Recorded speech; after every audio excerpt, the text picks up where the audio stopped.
ज्यावेळेस समजा आपण परम्युटेशन शोधतोय तर त्यावेळेस एखादा ऑब्जेक्ट जर रिपीट झाला किंवा आयडेंटिकल असेल तर आपण हा फॉर्म्युला यूज करतो. म्हणजे जेवढे त्याच्यात शब्द असतील तो फॅक्टोरियल इथं असतो, n म्हणजे तेवढे नंबर, आणि जो काही रिपीट झालाय जितक्या वेळा रिपीट झालाय तो इथं असतो. तर हे असं का बरं होतं समजून घेऊ आपण. सपोज मी एक शब्द घेतला DAD, डॅड हा शब्द आहे, लेट्स से डॅड है ना, हा शब्द आहे. तर या शब्दामध्ये ना तीन अल्फाबेट आहे, 1, 2 आणि 3. सो 3 लोकांना आपण 3 फॅक्टोरियलने अरेंज करतो, ज्याचं उत्तर यायला पाहिजे 6 खरं तर. तर 6 उत्तर दिसेल कसं चेक करू आपण. सध्या पुरतं मी काय करतो, याला D1 आणि D2 असं नाव देऊन टाकतो. ठीक आहे, लक्षात घ्या अप्रोच काय.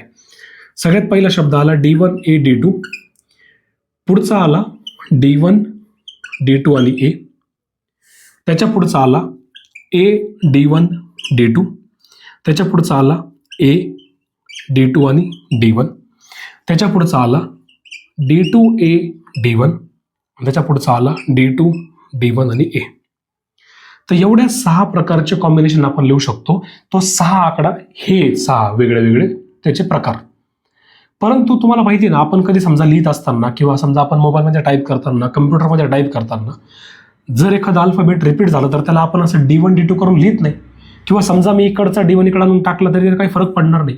मग मी एक काम करतो, या D1ला खोडतो, याला खोडतो, हे सगळे D1 D2 वाले सफिक्स जे काय लावलेत ना, हे सगळे सफिक्स मी खोडून टाकतो. हे सफिक्स खोडल्यामुळे झालं काय, इथं मला D2 आणि D1चा एवढं क्लीन काहीतरी भेटलंय. जर तुम्ही नीट बघितलं ना तर हा शब्द आणि हा शब्द सारखाच आहे बघा, DAD आणि हा पण DAD. जर तुम्ही हे दोघं जर बघितलं ना, इकडचे हे दोघं आणि हे दोघं, हे पण शब्द DDA आणि हा पण DDA, आणि हे दोघं जर बघितले ना, हे दोघं पण शब्द आपले ADD आणि HDD, बरोबर ना, ADD. तर खरं तर आपण वेगळे वेगळे 6 लिहून दाखवले, पण ऍक्च्युअलमध्ये 3च आहेत ना ते वेगळे. बाकीचे तर सगळे सेमच आहे. मग आपण कोणता वेगळा तीर मारला असा. सो ह्या खरं तर उत्तर आलेलं 3च आहे, बाकीचे तर फक्त रिपिटेशन आहे, सगळं रिपीट झालंय.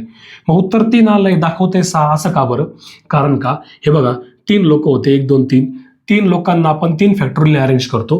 परंतु याच्यामध्ये D हे ऑब्जेक्ट, ओरिजिनल क्वेश्चन मधलं D हे ऑब्जेक्ट 2दा रिपीट झालंय, म्हणून त्याला डिवाइड बायला 2 फॅक्टोरियल टाकलं. मग 3 फॅक्टोरियलचं उत्तर येतं 6, डिवाइड बायला आला 2, म्हणून त्याचं उत्तर आलं 3. आणि म्हणून तो फॉर्म्युला आपण घेतो, याच्यामध्ये जेवढे अल्फाबेट असतील तेवढे इथं लिहा, त्याच्यापैकी जो जितक्या वेळा रिपीट झालाय तो डिवाइडला टाका.